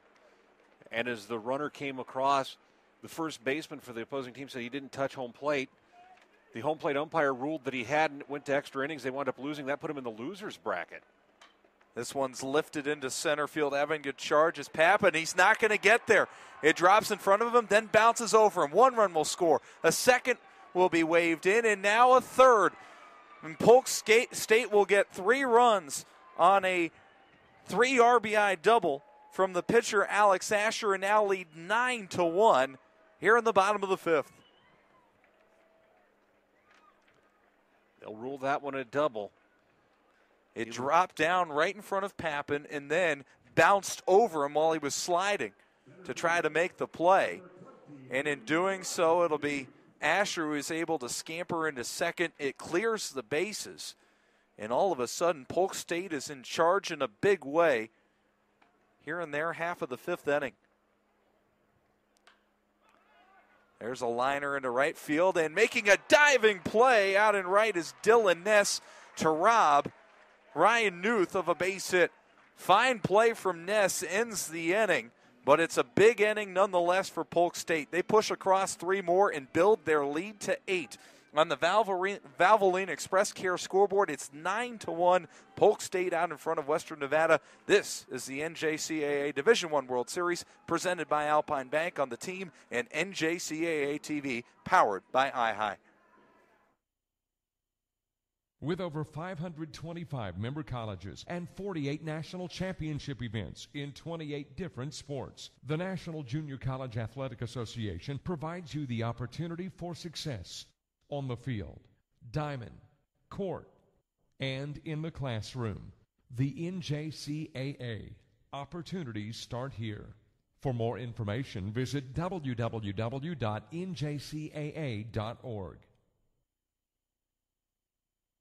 Leave your worries behind and unwind in Grand Junction, Colorado.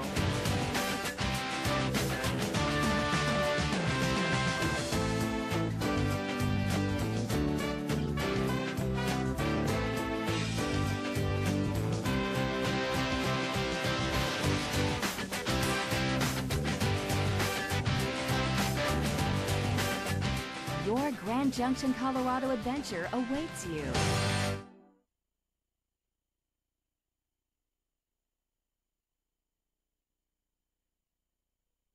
Mountain West Insurance broadcast booth. It's 9-1, Polk State leading Western Nevada.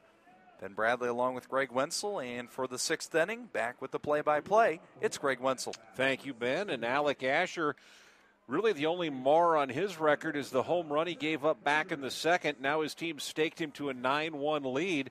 And for those of you new to the Junior College World Series, here are the run rules that are in play. You have a 10-run rule after 5, so if it stays like it is, 9-1, for example, we go to the bottom of the 6th, Polk State was able to push across 2 more runs, this game would be over. There's also an 8-run rule after the 7th. There's a fastball at the knees for a called strike on Zach Hendricks.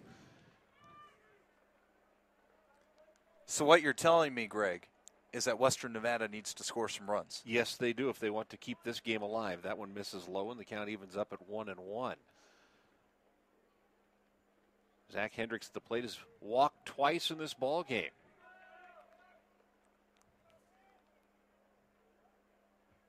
Here's the pitch from Asher, and that one's at the belt for a called strike.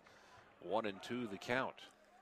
Well, it's been so efficient for Asher, who struggled in the 1st inning with 2 walks. He's now getting ahead of every batter he's facing, and that's putting Western Nevada's batters on their heels. And that one's at the knees for a called strike 3.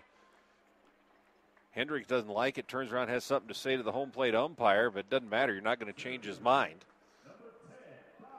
It was another good pitch from Asher, and 1-2, you're going to have to be defensive at the plate, knowing that you could see pretty much anything from Asher in that count, and in that case, another fastball from the right-hander, able to set him down. Bobby Papin at the plate takes the first pitch for a called strike. Papin had that play last inning where he was trying to come in on that sinking line drive, laid out, was unable to make the play, and it wound up being a bases-clearing double. That one misses, and the count goes to 1-1. And that was a situation where he didn't read the baseball particularly well initially off the bat, ended up getting frozen, and then with that wind, dropping that baseball out of the sky very quickly. Had to get in very quickly.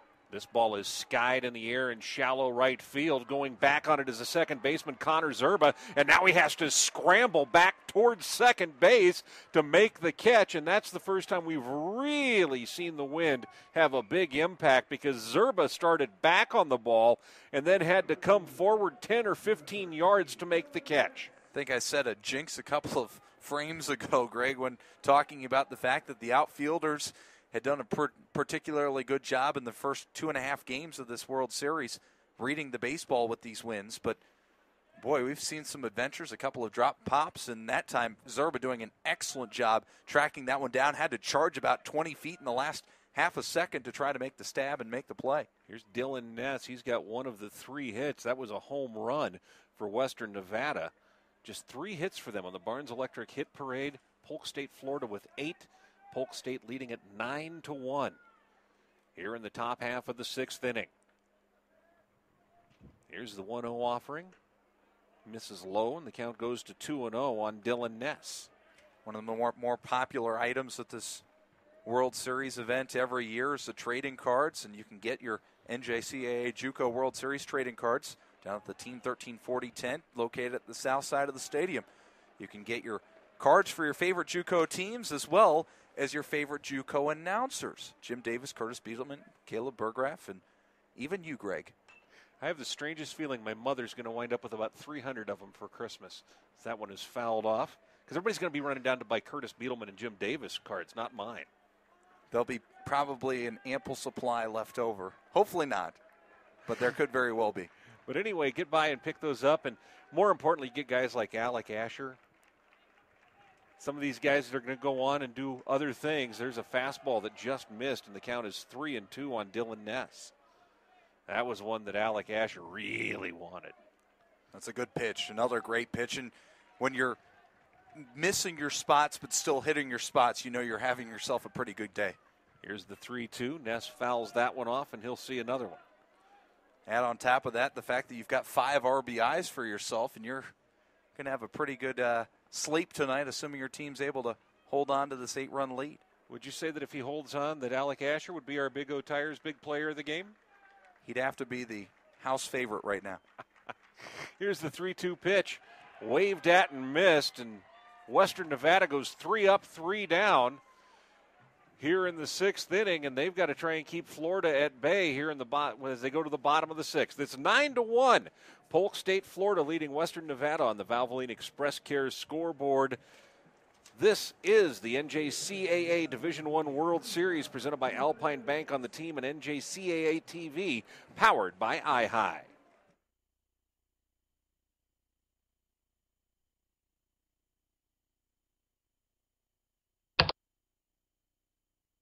With over 525 member colleges and 48 national championship events in 28 different sports, the National Junior College Athletic Association provides you the opportunity for success on the field, diamond, court, and in the classroom. The NJCAA. Opportunities start here. For more information, visit www.njcaa.org.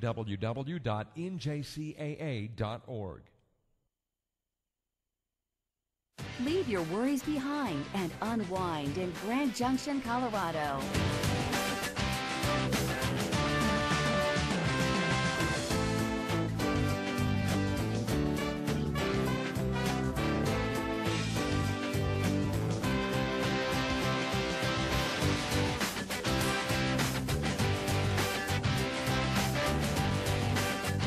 Your Grand Junction, Colorado adventure awaits you. Welcome back to Sam Supplizio Field. Greg Wenzel and Ben Bradley in the Mountain West Insurance broadcast booth. First pitch, a check swing. Connor Zerba out in front just a bit too much. Anthony Consiglio has pitched 2 1/3 innings in relief. That one misses for a ball, and it's 1-1 on Connor Zerba, who's 1 for 3 with an RBI for the day. There's a fastball piped in for a strike, and the count is 1-2 on Connor Zerba. I know everyone looking forward to this World Series saw that when Western Nevada advanced that they were looking forward to seeing the number 1 prospect, according to PerfectGame.com, Dylan Baker. And he's, you have to imagine, going to get the call whenever Western Nevada plays again. If they were to fall, they would be in action again tomorrow. But Baker, the number 1 rated pitcher in JUCO baseball. But it was Wick who got the start today and only managed to go 2 2/3 before leaving. That one is fouled off. Count 2-2 on Connor Zerba. course, Alec Asher, one of the top pitching prospects as well for Polk State, and he has shown us why. There's a slow chopper to third, a tough play for Smart, and he'll just have to put that one in his hip pocket because Zerba too fast up the line, and he's aboard with a leadoff single. Well, even when they haven't gotten all of the baseball, it's been a lot of things going the way of Polk State. And Zerba, as you said, too much speed down the line. He's not going to be beaten too many times, especially for as high as that ball popped up off the infield dirt right around home plate and then rolled its way over to the third baseman, Smart. He really had no chance. 9-1 our score here in the bottom of the sixth inning. Polk State in the lead. That one misses outside, and it's 1-0. Of course, 2 runs here would win it for Polk State with the 10-run rule, and if not, Western Nevada still needs to score at least 1 in their crack in the top of the 7th inning to elongate this game. That one fouled back into the stands to even the count at 1-1. And, of course, tonight there's still one more game on tap with Cisco, Texas, and Jefferson, Missouri. Throwing out the first pitch at 7:30. That one misses low, and it's 2-1 on Colt Hankemer. Expecting good crowds, of course, all week long, as is usually the case, but cooler temperatures as well. This windstorm, if you will, bringing in some cooler temperatures along with it. Runner in motion. There's a grounder to first, picked up by Alex Schmidt, and he'll underhand to the pitcher, Consiglio, covering.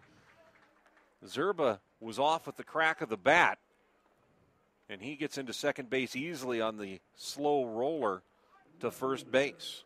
A good play by Alex Schmidt. He looked at second, realized that he didn't have a play there, so turned around. Consiglio did a good job covering the bag. Take the out, allow the base runner to advance. Don't take that risk right now. And with one down, that brings Michael Danner to the plate. He's 1 for 3 in the game. His one hit, a single to left. He's also got an RBI on that single. Pitch misses low for a ball. No activity in the Grand Junction Chiropractic bullpen for Western Nevada. There is someone up for Polk State. That's Brian Johnson from Oldsmore, Florida.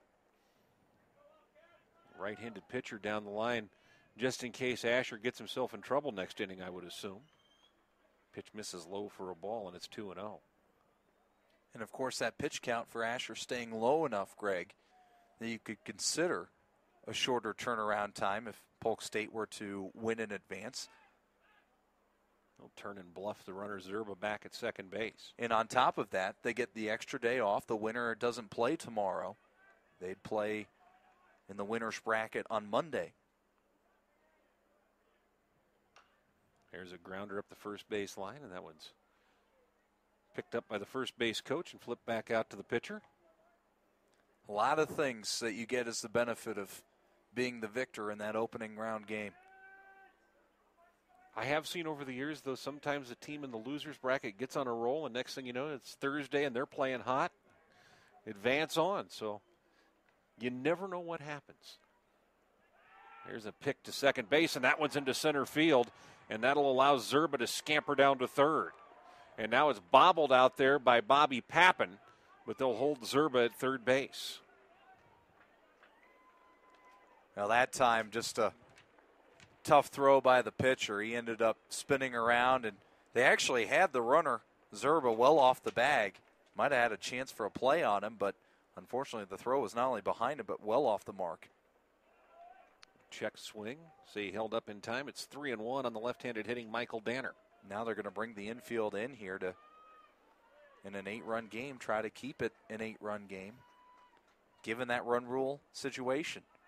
Just one down. Here's the pitch to Danner, and that one is scorched to third, and they still don't have a play. Diving for it was Taylor Smart. He thought about coming home, double clutched, and decided to go to first to guarantee an out. I don't think they'd have had him at the plate. I think it was a good call by Smart to go to first. Yeah, good decision ultimately. Smart did a fantastic job just to keep the ball in the infield, let alone get up, make the play. It was hit sharply, dove to his left, and was able to snag it with the leather and make the play, but it does make it a 9-run game now, and Polk State with the bases empty is one big fly away from ending it. 10-1. Consiglio's pitch is lined into right field. Just a little blooper over the head of Zach Hendricks, actually. And they've got another base runner. 10-1, Polk State leading it on the Valvoline Express Care scoreboard.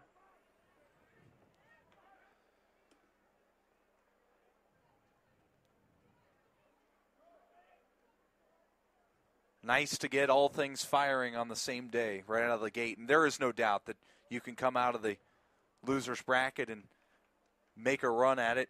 We've seen it happen many a time here at this World Series, but you're going to have to win, and you're going to have to win a lot. The room for error is virtually nil at that point. Yeah, absolutely. You made the point. You get a day off. You stay in the winner's bracket, and then you can get another day off. There's a lot of advantages to staying up on that winner's side. That one misses, and the count is 1-1 on Matt Singletary. Singletary 2 for 3 in this ball game. Pair of singles and a fly out. There's a fastball that just missed, and the count is 2-1. This was a Polk State team that was ranked number 1 in the country, according to the NJCAA out of the gate, then lost their first 3 conference games. And that, according to their head coach, Al Corbeil, was the big wake-up call. Said, we needed to get everything going in the right direction again. You're not number 1 on paper. You got to be number 1 on the field. Here's a 3-1 pitch on the way. A little excuse-me swing. This one lifted into center field, and the shortstop, Chris Woolley, drifts back and makes the catch in shallow center field to end the inning. Polk State gets another run home. They lead it 10-1 on the Valvoline Express Care scoreboard. We head to the 7th inning. This is the NJCAA Division I World Series presented by Alpine Bank on the team and NJCAA TV, powered by iHigh. With over 525 member colleges and 48 national championship events in 28 different sports, the National Junior College Athletic Association provides you the opportunity for success on the field, diamond, court, and in the classroom. The NJCAA. Opportunities start here. For more information, visit www.njcaa.org. Leave your worries behind and unwind in Grand Junction, Colorado.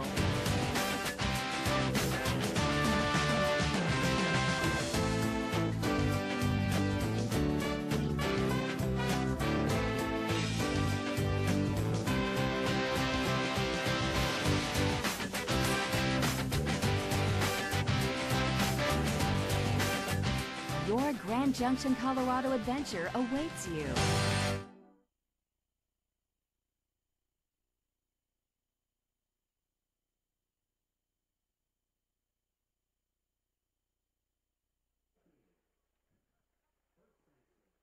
Welcome back to Sam Simplizio Field. Greg Wenzel, Ben Bradley in the Mountain West Insurance broadcast booth.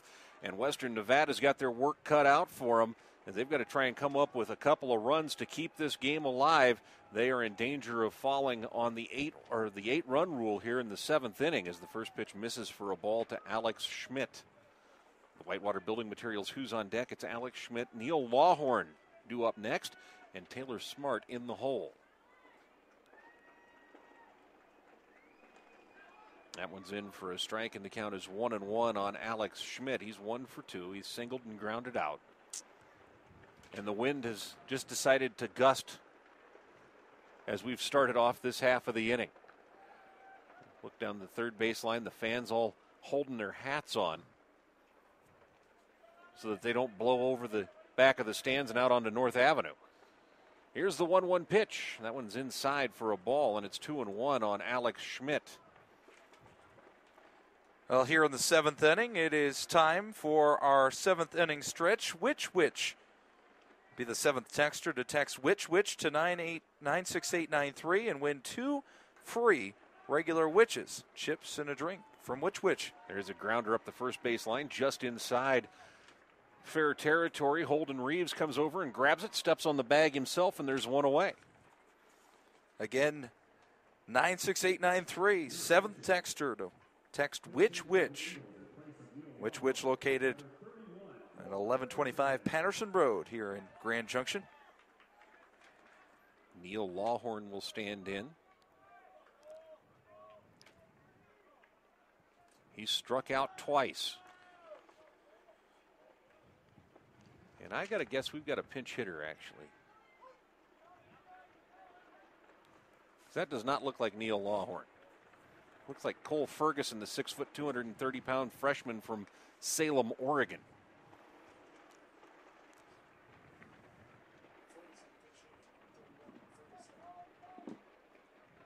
So Ferguson stands in. Ferguson hit .288 this year. The 0-1 pitch, and he hits this one high to center field. And that one goes out, looks like it has a parachute on it, and it's going to drop for a single. That should have been an easy fly out to center. It got up in the jet stream, and you just watched it throw out a parachute and come to a stop and drop straight down for a single.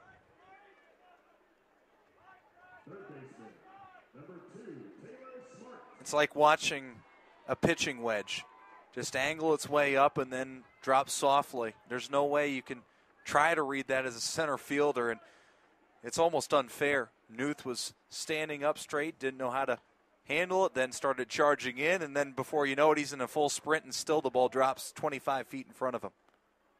He hit the ball well, but normally, like I said, that would have been a routine fly ball to center. It was like it had air brakes on it. Pitch misses inside to Taylor Smart, and the count is 2-0.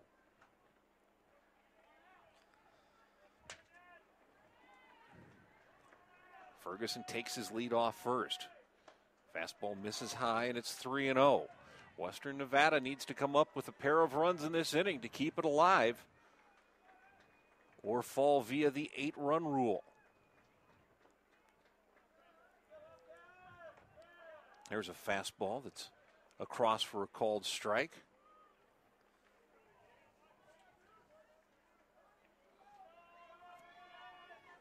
Three and one the count. One down, top of the seventh inning. 10-1, Polk stayed in the lead, and this one lifted in the air to right field. Drifting in is the right fielder. He'll settle under it, set up camp, and make the catch. Kyle Chastain grabs it.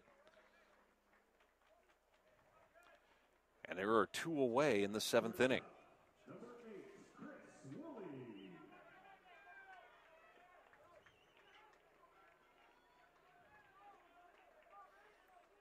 Western Nevada down to their final out. Top of the order, Chris Woolley comes to the plate. He's 0 for 3. Takes the first pitch for a called strike. And again, remember, coming up tonight, you've got one more. Cisco, Texas against Jefferson, Missouri. First pitch scheduled for 7:30. The 0-1 pitch misses high and inside, and the count goes to 1-1 on Woolley. Cole Ferguson aboard with a one-out single on a ball that was flied to center field, and the wind knocked it down, dropped for a base hit. 1-1 fouled off, and that one gets Pancho Flores square in the mask. Count goes to 1-2. And it's one of those where Eric Hindman will go out and talk to his pitcher. Not that there's anything to talk about, just give Pancho a chance to get himself reorganized back there behind the dish. We're set to go. The winner of this game will move on and play in the 2 o'clock game on Monday. The loser plays at 2 o'clock tomorrow against the loser of tonight's game. And now Asher will step off the back of the rubber and get reset. Asher has had quite the ball game. Not only has he pitched, he's got a couple of doubles to his credit, 5 RBIs.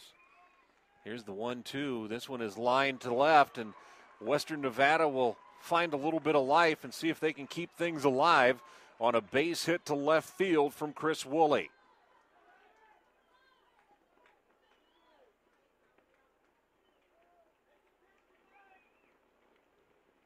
That brings Mike Umscheid to the plate. Umscheid is 0 for 2. He's walked, flied out, and reached on an error. 1 run, 5 hits, 2 errors for Western Nevada. 10 runs, 10 hits, 1 error for Polk State, Florida.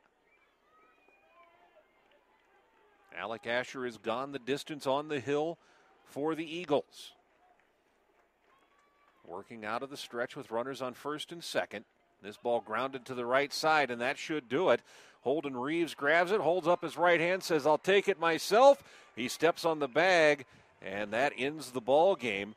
Polk State advances. They'll play at 2 o'clock on Monday. They win it by a score of 10-1 on the Valvoline Express Care scoreboard. We'll be back with our Brickyard play of the game, our Big O Tires player of the game. That all coming up in just a moment. This is the NJCAA Division I World Series presented by Alpine Bank on the team and NJCAA TV powered by iHigh.